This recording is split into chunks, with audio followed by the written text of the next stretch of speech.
Welcome back. Last જે lecture છે એની અંદર આપણે સમવિભાજનની પ્રક્રિયા છે એને ઓબ્ઝર્વ કરી ચૂક્યા છે, બરાબર? અને ઓલમોસ્ટ સમવિભાજન છે એ આપણા દૈહિક કોષોની અંદર થતી પ્રક્રિયા છે એવું આપણે સમજી ચૂક્યા છે. હવે આજે જે આપણે ડિસ્કસ કરીએ છીએ પર્ટિક્યુલર ટોપિક છે એ અહીંયા અર્ધીકરણની પ્રક્રિયાને લઈને છે.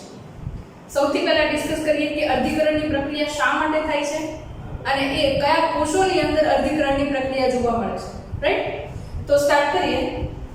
સૌથી પહેલા મોટા ભાગે જ્યારે મનુષ્ય છે એના માટે વાત કરીએ છીએ અથવા તો દ્વિકીય સજીવો છે એના માટે વાત કરીએ છીએ ત્યારે લિંગી કોષો એટલે કે પ્રજનન કોષો છે એમના નિર્માણ માટે અહીંયા આગળ અર્ધીકરણની પ્રક્રિયા જોવા મળે છે. એટલે કે પ્રજનન કોષો તરીકે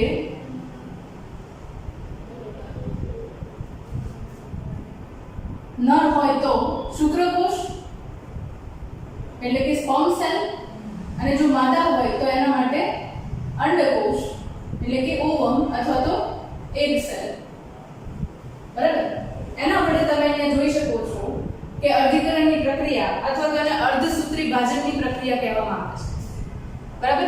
નામનો મીનિંગ ઓલરેડી લાસ્ટ લેક્ચરની અંદર આપણે જોઈ ગયા છીએ કે રંગસૂત્રોની સંખ્યા જે છે પિતૃકોષમાં હોય એના કરતાં અડધી થવાની જે પ્રક્રિયા છે એને શું કહીએ છીએ આપણે? અર્ધીકરણની પ્રક્રિયા, રાઈટ? તો અહીંયા આગળ હું એવું કહી શકું કે રંગસૂત્ર જે છે એ પિતૃકોષની અંદર ધારો કે 2n પરિસ્થિતિની અંદર હાજર છે, એટલે કે કોઈ એક રંગસૂત્ર છે એની અંદર જોડીમાં બે રંગસૂત્રો રહેલા છે, બરાબર? તો અહીંયા આગળ જ્યારે અર્ધીકરણની પ્રક્રિયાના અંતે કોષો જે છે એ બહાર આવશે ત્યારે એમની અંદર તમને શું જોવા મળશે? તો કે બધા કોષો છે એની અંદર નંબર ઓફ ક્રોમોસોમ n હશે, એટલે કે 2n માંથી કેટલા જોવા મળે છે બાળકોષમાં? તો કે n જોવા મળે છે. એટલા માટે આપણે શું કહીએ છીએ? અર્ધીકરણની પ્રક્રિયા કહીએ છીએ, બરાબર?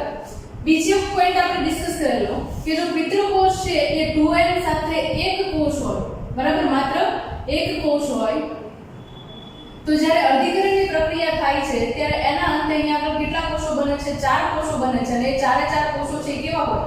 તો કે n નંબર ઓફ ક્રોમોસોમ સાથે 4 કોષો છે આવેલા. અને લાસ્ટમાં આપણને ક્વેશ્ચન એવો હતો કે અહીંયા આગળ 2n છે, બરાબર? તો અહીંયા આગળ તમે જુઓ છો એ કેવા થાય છે? તો કે 4n થાય, બરાબર? બીજી એક વસ્તુ આપણે જોઈ ગયા કે અંતરાવસ્થા દરમિયાન તમને નંબર ઓફ ક્રોમોસોમ છે એ ડબલ થતા જોવા મળતા નથી, પણ નંબર ઓફ ક્રોમોસોમલ મટીરીયલ છે એ ડબલ થતું જોવા મળે છે, બરાબર? તો અહીંયા આગળ તમે એવું જોતા હતા કે અંતરાવસ્થા છે જેની અંદર આપણે S તબક્કો પર્ટિક્યુલરલી જોઈએ છે ચોક્કસ રીતે. S તબક્કો એટલે સિન્થેસિસ તબક્કો, સંશ્લેષણ તબક્કો, અને એ S તબક્કા દરમિયાન જનીનિક દ્રવ્ય છે એ 2C હોય, ક્રોમોસોમલ મટીરીયલ એ શેમાં રૂપાંતરિત થાય છે? તો કે 4C. ફોર એક્ઝામ્પલ હું એવું કહું કે આપણા રંગસૂત્રો જે છે એના ઉપર ચોક્કસ રીતે કોઈ પણ જનીન આવેલા છે. જનીન એટલે શું? તો કે ચોક્કસ રીતે કાર્યાત્મક એકમ છે કોઈ પણ કોષનું, એને આપણે જનીન કહીએ છીએ, બરાબર? ફોર એક્ઝામ્પલ હું એવું કહું કે માથાના જે વાળ છે, બરાબર, એ ક્યાંથી આવે છે? તો કે હેર ફોલિકલ્સ છે, એટલે કે એક પ્રકારના કોષો છે એની અંદરથી વાળનું નિર્માણ થાય છે. તો વાળનું નિર્માણ થવા માટે ચોક્કસ પ્રકારના જનીન હાજર હશે. તો જ્યારે અહીંયા આગળ આપણે પિતૃકોષ જોઈએ છે કે જે અંતરાવસ્થામાં છે ત્યારે એની પાસે વાળના ઉત્પાદન માટે જનીન કેટલા હશે? તો કે 2 હશે. કેટલા હશે? 2 હશે. હેર જીન એવું કહું એટલે કે 2H એનો મતલબ કે 2 વાળ માટેના જનીન હશે. કેમ 2 છે? તો કે એની અંદર રંગસૂત્ર છે એ 2 છે, બરાબર? એટલે ચોક્કસ સ્થાન પર અહીંયા જનીન છે એ પણ 2 હશે. એક H છે આના ઉપર હશે અને એક H છે આના ઉપર હશે, રાઈટ? હવે જ્યારે એ 4C માં રૂપાંતરિત થાય છે ત્યારે અહીંયા આગળ એના એ જ રંગસૂત્ર જે છે એમની અંદર જનીનિક દ્રવ્ય વધી જાય છે. જનીનિક દ્રવ્ય છે 2C માંથી 4C થઈ જાય છે. એનો મતલબ કે અહીંયા H છે, આ H અને બીજા રંગસૂત્ર ઉપર પણ તમે એ જોઈ શકો છો, આ H અને આ H, એટલે 4H થયા. હવે અહીંયા આગળ કેટલા કોષો બને છે? 4 બને છે. તો ચારે ચારની અંદર એક H રંગસૂત્ર છે એના ઉપર જનીન સ્વરૂપે આવી ગયું છે. અને ભવિષ્યની અંદર તમે એવું જોશો કે અહીંયા આગળ n પ્રકારના શુક્રકોષ અને n પ્રકારે અંડકોષ છે એ બંને જ્યારે ભેગા થાય ત્યારે 2n બને છે, રાઈટ? આ પ્રકારની આખી સિસ્ટમ છે.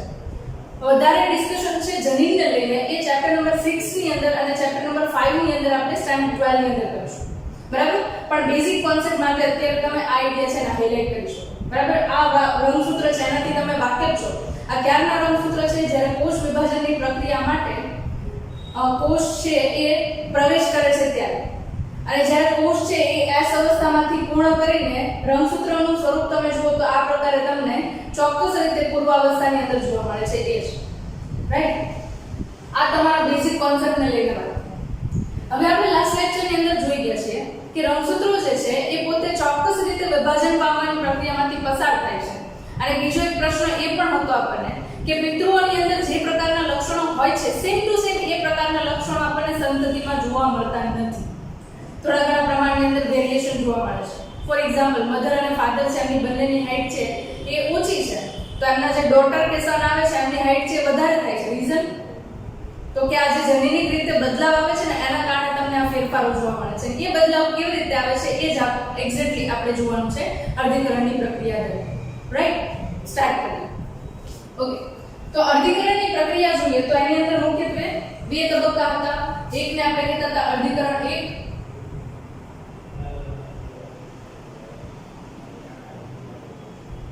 બરાબર, અને એ અર્ધીકરણ 1 છે એની અંદર પેટા 4 અવસ્થા હતી. પૂર્વાવસ્થા 1, ભાજનાવસ્થા 1, ભાજનોત્તર અવસ્થા 1 અને ભાજનાંતિમ અવસ્થા 1, એટલે 4 પેટા અવસ્થાઓ. રાઈટ, તો અહીંયા આગળ સૌથી પહેલા જે આપણે વાત કરવાની છે એ છે પૂર્વ અવસ્થા 1 માટે વાત કરવાની છે. એ પૂર્વ અવસ્થા 1, બરાબર, અને પૂર્વાવસ્થા 1 છે એને તમને યાદ હોય તો આપણે 5 પેટા અવસ્થાની અંદર વિભાજિત કરી. જેમાંની સૌથી પહેલી અવસ્થા હતી એને આપણે કહેતા હતા લેપ્ટોટીન અવસ્થા.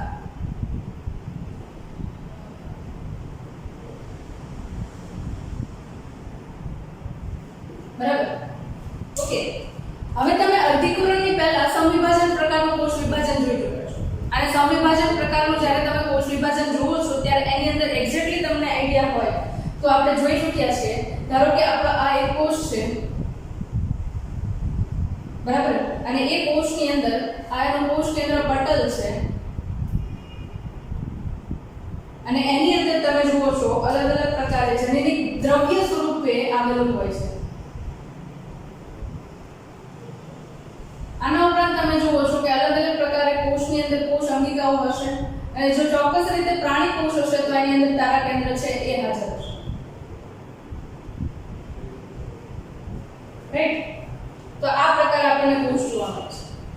હવે તમે જુઓ તો અર્ધીકરણની પૂર્વાવસ્થા 1 લેપ્ટોટીન અવસ્થા દરમિયાન તમે જુઓ તો હવે આ જે જનીનિક દ્રવ્ય સાથે કોષ આવેલો છે એના બંધારણની અંદર ફેરફાર થવાનો ચાલુ થાય છે. જે તમે એક્ઝેક્ટલી પૂર્વાવસ્થાની અંદર જોતા હતા સેમ એ જ પ્રકારે અહીંયા આગળ જનીનિક દ્રવ્ય છે એ સંગઠિત થવા માંડે છે અને એ રંગસૂત્રની અંદર રૂપાંતરિત થાય છે. રાઈટ, તો રંગસૂત્ર સ્વરૂપે રૂપાંતરિત થવાની પ્રક્રિયા છે એ તમને લેપ્ટોટીન અવસ્થા દરમિયાન જોવા મળે છે. બરાબર, જેમાં રંગસૂત્ર છે એ ચોક્કસ આકાર ધારણ કરવાનું શરૂ કરે છે.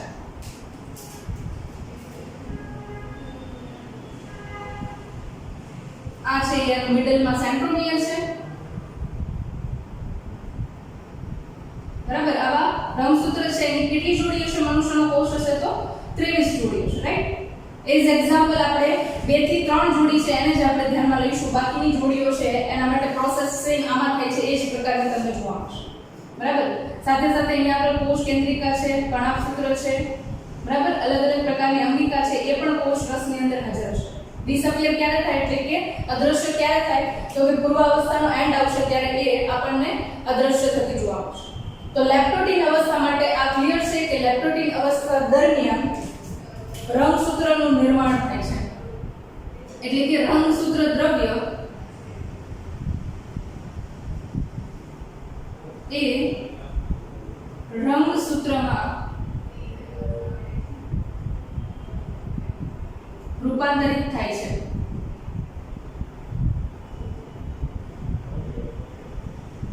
બરાબર, ઓકે. હવે આપણે દર વખતે કહીએ છીએ કે જો આપણે મનુષ્યનો કોષ લઈએ તો એની અંદર રંગસૂત્રની સંખ્યા કેટલી છે તો કે મનુષ્યના એક કોષમાં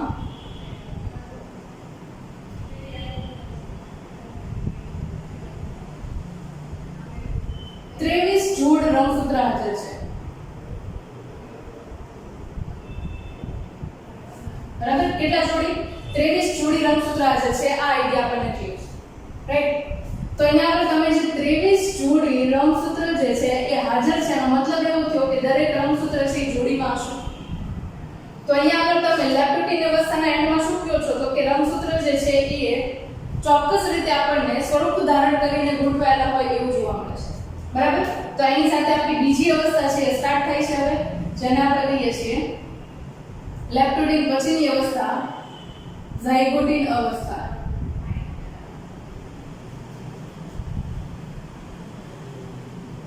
ઓકે ઝાયગોટીન અવસ્થાની અંદર શું જોઈએ છે તો કે ઝાયગોટીન અવસ્થાની અંદર આપણે એવું જોઈએ છે કે લંબાઈને અનુરૂપ રંગસૂત્ર જે છે એ પોતે જોડીની અંદર ગોઠવણ પામે છે બરાબર ફોર એક્ઝામ્પલ હું એવું કહું છું કે 23 જોડી રંગસૂત્ર છે તો પહેલી જોડ છે એની અંદર બે રંગસૂત્ર હશે બીજી જોડ છે તો એની અંદર બે રંગસૂત્ર હશે અને બધા રંગસૂત્ર જે છે એમની અલગ અલગ સંરચનાના આધારે આપણે સબમેટાસેન્ટ્રિક એક્રોસેન્ટ્રિક ટીલોસેન્ટ્રિક આવા અલગ અલગ પ્રકારના રંગસૂત્ર છે એના પ્રકાર જોઈ ચૂક્યા છે તો જે પ્રકારે રંગસૂત્રની લંબાઈ હશે એની અનુરૂપ એ રંગસૂત્ર છે એ પોતાની જોડમાં ગોઠવવાનું ચાલુ કરશે બરાબર કેવી રીતે થાય છે એ આપણે જોઈએ થોડું કલર ડિફરન્શિએશન કરીએ હવે જેના કારણે તમને આઈડિયા છે એ વધારે ક્લિયર થાય અને કોષ જે છે એને થોડો સાઈઝમાં મોટો ડ્રો કરું છું જેનાથી તમે વધારે ક્લિયર રીતે દેખો યાદ રાખજો આ અવસ્થા દરમિયાન હજી કોષ કેન્દ્ર પટલ છે એ હાજર છે કોષ કેન્દ્રિકા છે એ પણ હાજર હશે કોષ રસ છે એ પણ હાજર છે રાઈટ તો અહીંયા આગળ એક રંગસૂત્ર જે છે એની જોડી છે એને આપણે દર્શાવીએ છીએ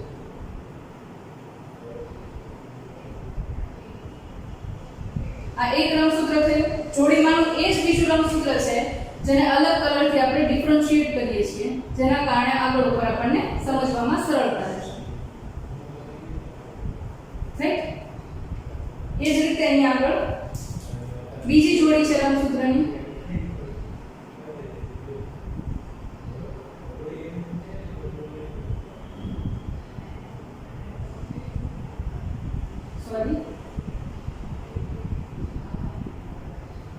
રંગસૂત્રની બીજી જોડી છે જે અહીંયા આગળ તમને દેખાડી છે જેની અંદર અલગથી તમે ડિફરન્શિએટ કરી શકતા હશો આઈ થિંક કારણ કે આની અંદર સેન્ટ્રોમિયર છે થોડું મધ્યથી ઉપરની તરફ છે એટલે એક્રોસેન્ટ્રિક પ્રકારના છે આ છે એ મેટાસેન્ટ્રિક પ્રકારના છે કારણ કે સેન્ટરની અંદર એનું સેન્ટ્રોમિયર હાજર છે બરાબર બે જોડી અલગ દર્શાવવા માટે આ તમને દેખાડ્યું છે તો હવે જે રંગસૂત્ર જે છે એ પોતાની લંબાઈને અનુરૂપ જોડમાં ગોઠવાય છે બરાબર તો એ પ્રકારે જે રંગસૂત્ર ગોઠવાય છે એને આપણે શું કહીએ છીએ તો કે એ પ્રક્રિયા જે છે એના વડે નિર્માણ પામતી આ રંગસૂત્રની જોડીઓ છે એમને આપણે નામ આપીએ છીએ સાયનેપ્સિસ શું કહીશું એને સાયનેપ્સિસ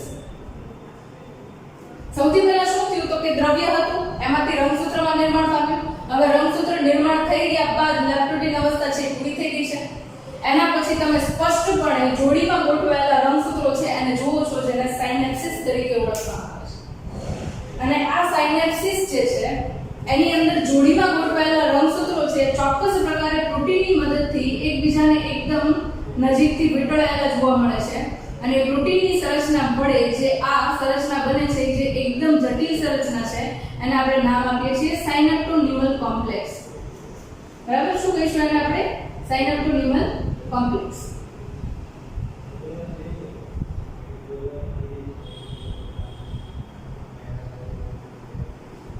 પહેલી વાર શું કીધું આપણે સાયનેપ્સિસ કોને કહીશું તો કે જ્યારે રંગસૂત્ર છે પોતાની લંબાઈને અનુરૂપ જોડી સ્વરૂપે ગોઠવાય છે ત્યારે આને આપણે કહીશું સાયનેપ્સિસ અને ત્યારબાદ પ્રોટીનની સંરચના વડે જ્યારે આ રીતે રંગસૂત્રો છે એકબીજાની એકદમ નજીક આવીને જોડાય છે અને એકબીજાને વીંટળાય છે ત્યારે એ સંરચનાને આપણે શું કહીશું તો કે એને આપણે કહીશું સાયનેપ્ટોનિમલ કોમ્પ્લેક્સ એટલે આ જે સંરચના છે એનું નામ આપીશું આપણે સાયનેપ્ટોનિમલ કોમ્પ્લેક્સ સાયનેપ્ટોનિમલ કોમ્પ્લેક્સ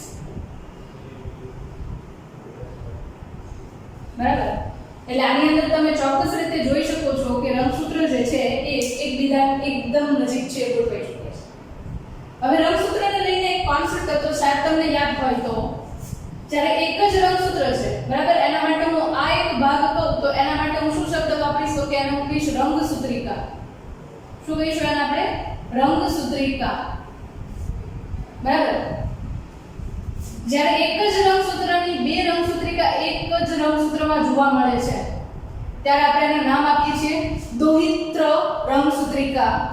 શું કહીશું એને આપણે? દોહિત્ર રંગસૂત્રિકા. બરાબર. અથવા તેને બીજું નામ આપણે આપીએ છીએ સમજાત રંગસૂત્રિકા. સમજાત રંગસૂત્રિકા. બરાબર. એના સિવાય બીજી જે છે અહીંયા આગળ આ કયો છે તો કે એક જ રંગસૂત્રની બે રંગસૂત્રિકા છે. તો એક જ રંગસૂત્રની એક જ સેન્ટ્રોમિયર વડે જોડાયેલી જ્યારે બે રંગસૂત્રિકા માટે આપણે વાત કરીએ છીએ ત્યારે આપણે એને દોહિત્ર અથવા તો દોહિત્રી રંગસૂત્રિકા તરીકે ઓળખીએ છીએ અથવા તો એને આપણે સમજાત રંગસૂત્રિકા તરીકે પણ ઓળખી શકીએ. ઓકે, હવે અહીંયા ધ્યાન આપજો થોડું. જ્યારે એક રંગસૂત્ર છે એ જોડીમાં રહેલા સમજાત રંગસૂત્રો છે. બરાબર. જોડીમાં છે આ બંને રંગસૂત્રો તો એને શું કહીએ આપણે? સમજાત રંગસૂત્રો કહીએ. તો જ્યારે હું સમજાત રંગસૂત્રની રહેલી બે અલગ સેન્ટ્રોમિયર વડે જોડાયેલી અથવા તો બે અલગ સેન્ટ્રોમિયર ધરાવતા રંગસૂત્રની બે અલગ અલગ રંગસૂત્રિકા માટે વાત કરું છું. બરાબર. ત્યારે એ બંને રંગસૂત્રિકા છે એકબીજાને કેવી થઈ તો કે વિષમજાત રંગસૂત્રિકા થઈ એવું કહી શકાય.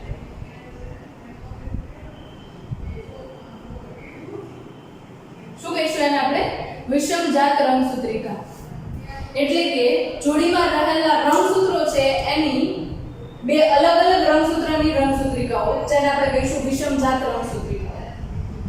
હવે આપણે એક ચોક્કસ શબ્દ છે એને સમજવા તરફ જઈ રહ્યા છે જે ખાસ કરીને આપણે પેક્ટિન અવસ્થાની અંદર જોઈએ છે.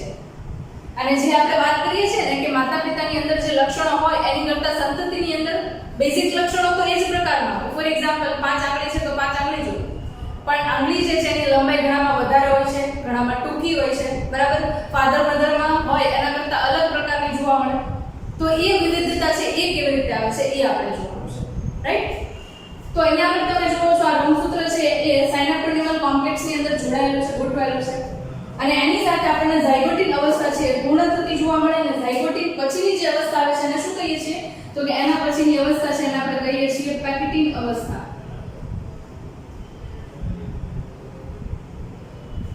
પેક્ટાઇટિન અથવા તો પેક્ટિન અવસ્થા કહી શકાય.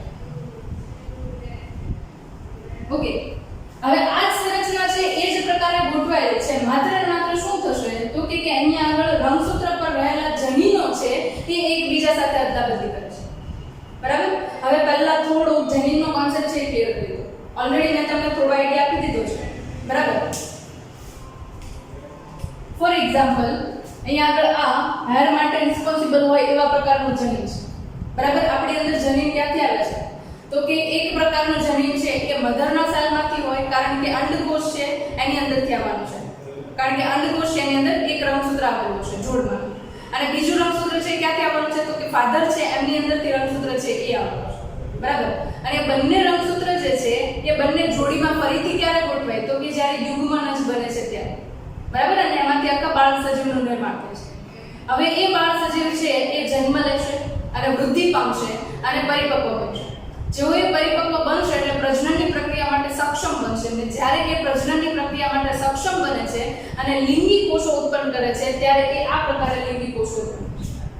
એટલે ઇન ધ સેન્સ એવું કહી શકું કે મારી અંદર જે એક રંગસૂત્ર છે એ મારા મધર તરફથી છે અને એક રંગસૂત્ર છે એ મારા ફાધર તરફથી છે. આવું કહી શકીએ. રાઈટ.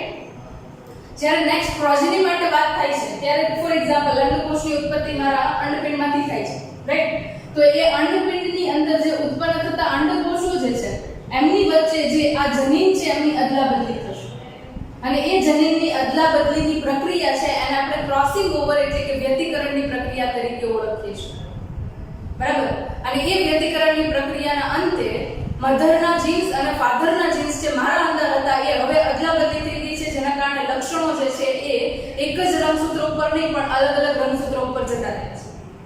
અને જ્યારે છેલ્લે કોષની અંદર આ રંગસૂત્રો ડિવાઈડ થઈ જશે, વિભાજિત થઈ જશે અને આ પ્રકારે કોષો નિર્માણ પામશે ત્યારે અલગ અલગ પ્રકારના રંગસૂત્રો ઉપર અલગ અલગ પ્રકારના જનીનો છે એ હાજર છે. બરાબર. ઓકે, નેક્સ્ટ વાત કરીએ અહીંયા. તો વ્યતિકરણની પ્રક્રિયા શું છે એ સમજવાનું છે. હવે એક વસ્તુ ધ્યાનમાં લેજો કે આ કોષ છે એની અંદર જ આખી પ્રક્રિયા થાય છે. આ જ પ્રકારના સંકુલ છે. પણ એક અહીંયા ક્લિયર કરું છું કે ખાલી રંગસૂત્ર છે એને જ બહાર અહીંયા મૂકું છું જેના કારણે આકૃતિ છે મોટી થાય અને તમને થોડી વધારે ક્લિયરલી દેખાય છે, રાઈટ? ઓકે, તો એક રંગસૂત્રની જોડી છે એને આપણે અહીંયા પર મૂકીએ છીએ.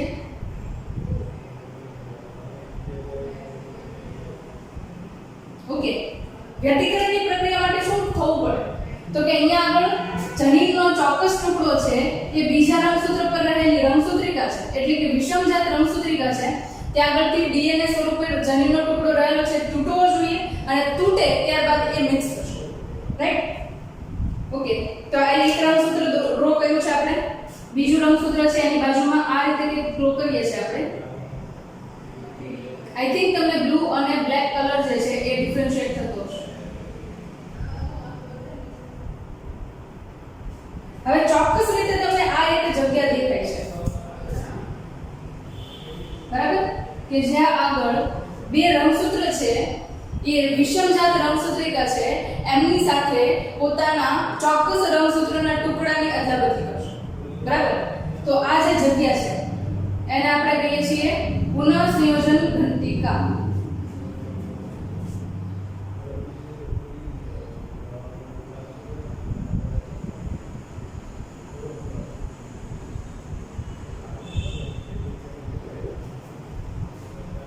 બરાબર? હવે આ પુનઃસંયોજન એટલે શું એ પહેલા સમજી લઈએ. એ પહેલા આપણે સમજવું પડે વ્યતિકરણ, બરાબર? એ શું છે એ પહેલા જોઈએ. હવે અહીંયા આગળ શું થશે તો કે અમુક પ્રકારના ચોક્કસ ઉત્સેચકો છે. હવે રંગસૂત્ર છે એ શેના બનેલા છે? તો કે રંગસૂત્ર છે એ તમે રંગસૂત્રિકાના બનેલા જુઓ છો. રંગસૂત્રિકા શેની બનેલી છે? તો કે એ જે છે એ જનીનિક દ્રવ્યની બનેલી છે. જનીનિક દ્રવ્ય શેનું બનેલું છે? તો કે એ ડીએનએ નું બનેલું છે. અને ડીએનએ શું છે? તો કે એમની અંદર તમે 9મા ચેપ્ટરની અંદર જોશો કે અલગ અલગ રીતે ફોસ્ફેટ છે એમના મોલેક્યુલ વડે નાઇટ્રોજન બેઝ અને પેન્ટોઝ શર્કરા છે એ બંધ બનાવવાની પ્રક્રિયા કરે છે. તો એક્ઝેક્ટલી આપણે બેઝમાં જઈએ ને તો અહીંયા આગળ શું છે? તો કે ડીએનએ જે છે એ ચોક્કસ જગ્યાએથી તૂટે છે અને એને તોડવા માટે અમુક પ્રકારના ઉત્સેચકો હોય છે. હવે એકવાર ડીએનએ તૂટે છે તો ફરીવાર એને જોઈન્ટ પણ કરવું પડશે, તો એને જોઈન્ટ કરવા માટે પણ ઉત્સેચક હાજર હશે, બરાબર? અને થર્ડ, અહીંયા આગળ ડીએનએ નો ટુકડો તૂટે છે અને ફરી પાછો બીજાની સાથે બદલાઈને જોડાય છે. તો બદલાઈને જોડાય છે એના માટે ટ્રાન્સફર કરવા માટે પણ ઉત્સેચકની રિક્વાયરમેન્ટ હશે, બરાબર? તો ત્રણ પ્રકારના અલગ અલગ ઉત્સેચક હશે. એક ડીએનએ ને તોડવા માટે, તૂટ્યા પછી એને એક જગ્યાએથી બીજી જગ્યાએ ટ્રાન્સફર કરવા માટે, અને થર્ડ અહીંયા આગળ ઉત્સેચક છે એના મદદથી ડીએનએ ને જોડવા માટે. તો ત્રણ અલગ અલગ પ્રકારના ઉત્સેચકો છે જેના ઉપર આપણે ડિટેલમાં ચર્ચા પાછા 12th ની અંદર કરશું, ચેપ્ટર નંબર 6 ની અંદર, રાઈટ? ઓકે, તો ત્રણ ઉત્સેચકો છે એ તમે ધ્યાનમાં રાખજો. સૌથી પહેલા શું કરશે તો કે સૌથી પહેલા એક ઉત્સેચક કહીએ છીએ જેને કહેવાય છે એન્ડોન્યુક્લિએઝ.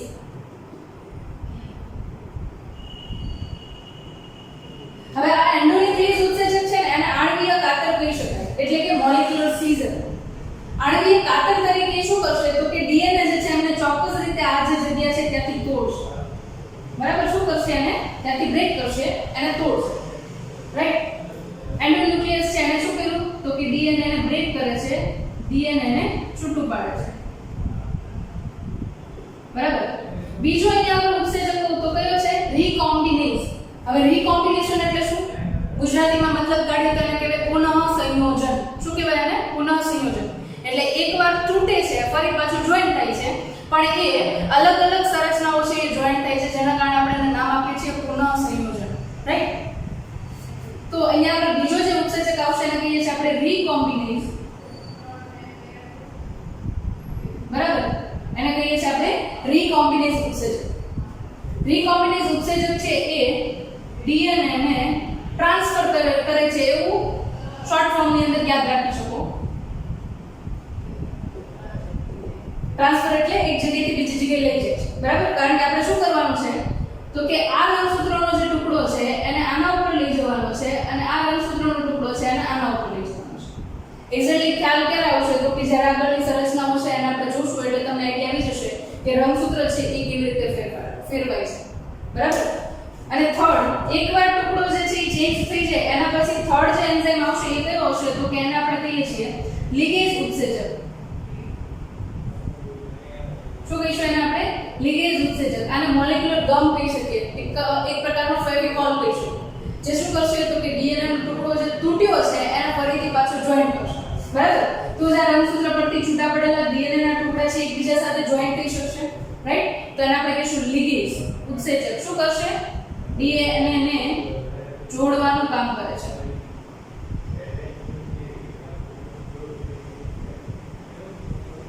ઓકે, તો આ પ્રકારે જે ડીએનએ નો ટુકડો તૂટે પછી ટ્રાન્સફર થાય અને પાછો જોઈન્ટ થાય તો એ પ્રક્રિયા છે અને આપણે શું કહીએ છીએ? વ્યતિકરણની પ્રક્રિયા કહીએ છીએ. શું કહીએ છીએ અહીંયા? વ્યતિકરણની પ્રક્રિયા કહેવાય છે.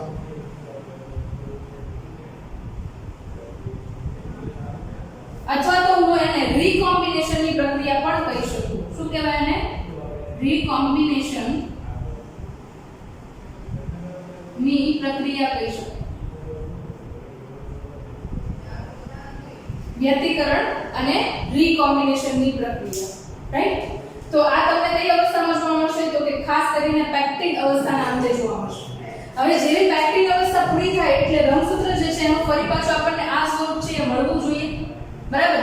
અને કેવું સ્વરૂપ મળવું જોઈએ? તો કે એ સ્વરૂપ જે છે એ અહીંયા આગળ તમને ડિફરન્શિએટ કરીને આપું છું જે તમને લોકોને આઈડિયા એક્ઝેક્ટલી ક્લિયર કરશે, રાઈટ? હવે અહીંયા આગળ તમે જુઓ તો રંગસૂત્ર જે છે એ ચોક્કસ રીતે જોડાયેલા તો રહેશે જ, બરાબર? સંરચના છે ત્યાંથી જોડાયેલા તો રહેશે જ, બરાબર? પણ એની અંદર થોડા ઘણા પ્રમાણની અંદર ચેન્જીસ આવશે. એ કયા ચેન્જીસ આવશે? તો કે તમે એવું જોયું કે સાયનેપ્ટોનોમલ કોમ્પ્લેક્સ છે ત્યાં આગળ ચોક્કસ પ્રકારના પ્રોટીન છે જોડાયેલા હતા. હવે અહીંયા આગળ આ પ્રોટીન છે એ આ અવસ્થા દરમિયાન પણ જોડાયેલા હશે. પણ જે પેક્ટિન અવસ્થા છે એ પૂરી થાય એના પછી તો કે એના પછી આ પ્રોટીન જે છે એ ધીરે ધીરે કરતા ખુલી જશે. અને પ્રોટીન ખુલ્યા બાદ માત્ર ને માત્ર જે આ સંરચના કે જ્યાં આગળ રંગસૂત્ર જે છે એમની વચ્ચે વ્યતિકરણની પ્રક્રિયા થઈ છે એ ભાગથી રંગસૂત્ર છે એકબીજા સાથે જોડાયેલા રહેશે દોહિત્રી રંગસૂત્રિકાની મદદથી, બરાબર? એના સિવાયનો કોઈ ભાગ છે જોડાયેલો રહેશે નહીં, બરાબર? તો એક્ઝેક્ટલી વ્યતિકરણ કહીએ છીએ કોને એ સમજી લો અહીંયા આગળ. ઓકે,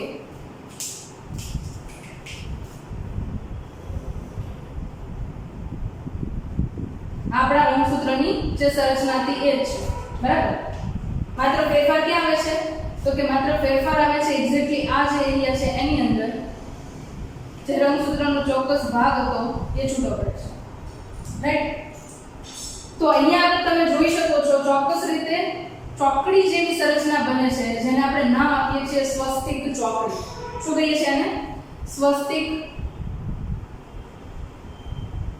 ચોકડી, બરાબર? અને અહીંયા આગળ જે પ્રક્રિયા થઈ એની અંદર જનીનના ટુકડાની અદલાબદલી થઈ અને એ પ્રક્રિયા છે એને આપણે એક્ઝેક્ટલી કહીએ છીએ વ્યતિકરણની પ્રક્રિયા. સ્વસ્તિક એટલે સાથિયાની સંરચના કહીએ આપણે, રાઈટ? આ પ્રકારે સાથિયો બને જેને આપણે સ્વસ્તિક કહીએ છીએ, બરાબર? તો એ પ્રકારે અહીંયા ચોકડીની નિર્માણ થાય છે એટલા માટે એને સ્વસ્તિક ચોકડી તરીકે ઓળખાવવામાં આવે છે. આઈ થિંક આ પોઈન્ટ તમારો હવે ક્લિયર થયો કે શું કહેવા માંગુ છું. આનાથી વધારે ક્લિયર આપણને આગળની અવસ્થામાં થશે, બરાબર? તો આ એક્ઝેક્ટલી પોઈન્ટ જે છે કે જેની અંદર તમને આ વચ્ચેની બાજુ રહેલું પ્રોટીન હતું સાયનેપ્ટોનોમલ કોમ્પ્લેક્સની અંદર જે પ્રોટીનની સંરચના હતી એ તૂટે છે અને એના પછી માત્ર ને માત્ર સ્વસ્તિક ચોકડી જોવા મળે છે. તો એ સંરચના છે એને એક્ઝેક્ટલી આપણે નામ આપીએ છીએ પેક્ટિન પછીની ડિપ્લોટિન અવસ્થા. ડિપ્લોટિન અવસ્થા કઈ અવસ્થા કહીશું એને આપણે? ડિપ્લોટિન અવસ્થા, રાઈટ? હવે ડિપ્લોટિન અવસ્થા પછીની અવસ્થા જોઈએ તો એની અંદર તમને પૂર્વ અવસ્થાના અંતમાં જે અવસ્થા જોવા મળતી હતી ક્યારે? સમવિભાજનની પ્રક્રિયા દરમિયાન, બરાબર? એની અંદર તમે એવું જોતા હતા કે કોષ કેન્દ્ર પટલ છે ધીરે ધીરે કરતા વિઘટિત થતું હતું, કોષ કેન્દ્રિકા છે અદ્રશ્ય બનતી હતી, સાથે સાથે તમે એવું જોતા હતા કે અલગ અલગ પ્રકારની અંગિકાઓ છે એ નિર્માણ પામેલી હતી એ હવે દેખાતી બંધ થાય છે. કણાક્ષેત્ર છે, ગોલ્ગી કહે છે, અંતઃકોષ જાળ છે, આ બધી અંગિકાઓ છે એ ધીરે ધીરે કરતા ડિસઅપિયર થશે એટલે કે દેખાતી બંધ થશે, બરાબર? અને એના અંતે તમે એવું જુઓ છો કે જો પ્રાણી કોષ હોય તો ત્રાક તંતુ છે એમની સૂક્ષ્મ નલિકા છે રંગસૂત્રના સેન્ટ્રોમિયર સાથે જોડાવાનું ચાલુ કરશે, બરાબર? તો એ પોઈન્ટ છે ને એક્ઝેક્ટલી આપણે જોઈએ, રાઈટ? તો હવે ડિપ્લોટિન પછીની અવસ્થા છે એ કોષ સાથે દર્શાવવું કારણ કે હવે આ પ્રોસેસ છે એને આપણે જોવી પડશે, રાઈટ? તો ધારો કે આ જે છે ડાયકાઇનેસિસ અવસ્થા માટેનો આ કોષ છે, બરાબર? જેની અંદર મેં તમને કીધું એ મુજબ કે અહીંયા આગળ કોષ કેન્દ્ર પટલ જે છે એ ધીરે ધીરે કરતા વિઘટિત થાય છે, કોષ કેન્દ્રિકા છે એ દેખાતી બંધ થઈ જશે અને આના ઉપરાંત તમને રંગસૂત્ર જે છે એ ચોક્કસ રીતે કઈ રીતે જોડાયેલા જોવા મળશે? તો કે આપણે એક જ પેરને દેખાડીએ, એક જ જોડી છે એમને દેખાડીએ જેની અંદર તમને રંગસૂત્ર જે છે એ માત્ર ને માત્ર સ્વસ્તિક ચોકડીની જે જગ્યા છે ત્યાંથી જોડાયેલા જોવા મળશે, બરાબર. બાકીનો ભાગ છે ત્યાંથી રંગસૂત્રો છે એ છૂટા પડી ગયા હશે અને હવે પછી એ તારા કેન્દ્ર છે એમાંથી નીકળતા ત્રાક તંતુઓ છે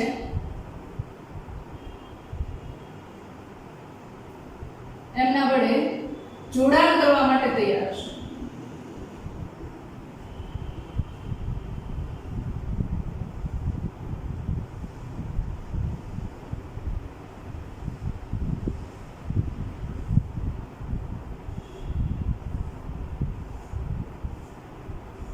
આવા પ્રકારની અવસ્થા તમને જે જોવા મળે છે એને આપણે કહીએ છીએ પૂર્વાવસ્થાની છેલ્લી અવસ્થા ડાયકાઇનેસિસ અવસ્થા.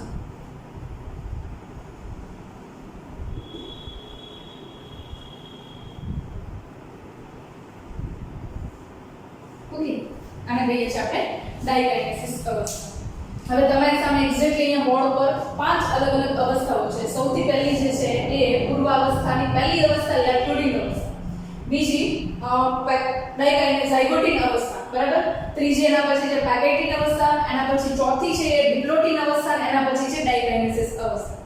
હવે આની અંદર ચોક્કસ પ્રકારના શબ્દો આવી ગયા જેને આપણે સમજવા જોઈએ, બરાબર. અને એ શબ્દો કયા કયા છે એ સેટ જોઈએ. એક તો આપણે કહીએ છીએ દ્વિસૂત્રી અથવા તો ચતુસૂત્રીય રંગસૂત્રો. દ્વિસૂત્રી અથવા એટલે કે ઓર ચતુસૂત્રી. આનો મતલબ શું કરવાનો? તમે અહીંયા જુઓ છો કે આ જોડીમાં રહેલા બે રંગસૂત્રો છે, બરાબર. તો એ બે રંગસૂત્રો માટે આપણે શબ્દ વાપરીએ છીએ અહીંયા આગળ દ્વિસૂત્રી. શું શબ્દ વાપરીએ છીએ અહીંયા આગળ? જોડમાં રહેલા સમજાત રંગસૂત્રો છે એના માટે શબ્દ વાપરીએ છીએ આપણે દ્વિસૂત્રી. પણ એની અંદર તમે જુઓ તો સેન્ટ્રોમિયર કેટલા છે? બે સેન્ટ્રોમિયર છે અને ટોટલ બે રંગસૂત્રો સાથે સમજાત રંગસૂત્રો સાથે રંગસૂત્રિકા કેટલી થઈ? 4 થઈ. તો 4 રંગસૂત્રિકા માટે એને ચતુસૂત્રી છે એવું પણ આપણે કહીશું, બરાબર. એટલે કે અહીંયા આગળ દ્વિસૂત્રી અને ચતુસૂત્રી સંરચના છે એ તમને જોવા મળે છે, બરાબર.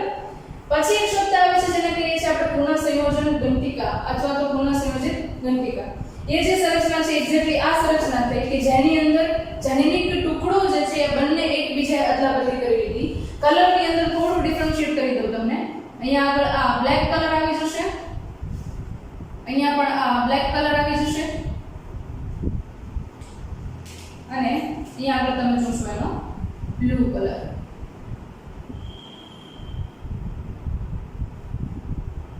રાઈટ, આ પ્રકારે તમને જે સંરચના જોવા મળે છે અને આપણે કહીએ છીએ પુનઃસંયોજિત ઘંટિકા, બરાબર. તો આ જે એક્ઝેક્ટ છે એને શું કહીશું આપણે? પુનઃસંયોજન ઘંટિકા. રાઈટ, આ જે આટલી સંરચના છે એ તમારે પૂર્વાવસ્થાની 5 પેટા અવસ્થા લેપ્ટોડિન, ઝાયગોટિન, પેકાઇટિન, ડિપ્લોટિન અને ડાયકાઇનેસિસ છે એની અંદર જોવાની છે. ઓકે, નેક્સ્ટ એના પછી એક પોઈન્ટ ક્લિયર કરી દો. પેક્ટિન અવસ્થા જે છે એ આ તબક્કાની અંદર લાંબામાં લાંબી અવસ્થા કહી શકાય, બરાબર. જે તમને લેપ્ટોડિન અને ઝાયગોટિન અવસ્થા છે એની કરતાં પણ વધારે સમયગાળા દરમિયાન એની અંદર તમને પ્રોસેસ થતી જોવા મળશે. કારણ કે એની અંદર તમે ઇવેન્ટ્સ જોઈ શકો છો કે કેટલા બધા અલગ અલગ તબક્કાઓ છે અને એ અલગ અલગ તબક્કાઓ છે એના આધારે તમે આ ક્લિયર કરી શકો છો, બરાબર. આના ઉપરાંત તમને કહું તો પૂર્વાવસ્થા 1 જે છે એ અધિકરણ 1 જે છે એની અંદર પેટાવસ્થા 4 હતી. પૂર્વાવસ્થા 1, ભાજના અવસ્થા 1, ભાજનોત્તરાવ અવસ્થા 1 અને અંત્યાવસ્થા 1, બરાબર. તો એ 4 પૈકીની અથવા તો એવું કહું કે આખી અધિકરણની પ્રક્રિયા છે એ પૈકીની સૌથી લાંબી અવસ્થા હોય તો એ કઈ છે? તો કે પૂર્વાવસ્થા 1 જે છે એ સૌથી લાંબી પ્રક્રિયા છે, બરાબર. ઓકે, હવે આટલો કોન્સેપ્ટ છે આઈ થિંક તમારા લોકોનો ક્લિયર છે, બરાબર. નેક્સ્ટ લેક્ચર ની અંદર આપણે ભાજના અવસ્થા છે 1 ત્યાંથી પાછા આગળ વધીએ, બરાબર. અને કેવી રીતે પ્રોસેસ છે આગળ થાય છે એના ઉપર આપણે ડિસ્કશન કરીએ, બરાબર. ત્યાં સુધી તમને જો કોઈ જીનને લઈને કોન્સેપ્ટ ક્લિયર નથી થયું, જનીન શું છે એને લઈને કોન્સેપ્ટ ક્લિયર નથી થયો, તો થોડી વાર જુઓ. 12th ની અંદર તમને વધારે ક્લિયર થશે 5મા ચેપ્ટર ની અંદર કે જનીન શું છે એક્ઝેક્ટલી, કેવી રીતે કાર્ય કરે છે, બરાબર. તો એ પ્રક્રિયા છે એ પાછી આપણે ડિટેલમાં ત્યારે ડિસ્કસ કરવાના છીએ, બરાબર. બાકી આ તમને પ્રાઇમરી બેઝ આપેલો છે જેની અંદર તમને કોષ વિભાજનની અંદર અર્ધીકરણની પ્રક્રિયા કેવી રીતે થાય છે એ મેં સમજાવવાની ટ્રાય કરી છે. છતાં પણ તમને જો કંઈ પણ ડાઉટ રહેતો હોય તો કમેન્ટ્સ બોક્સમાં કમેન્ટ કરી શકો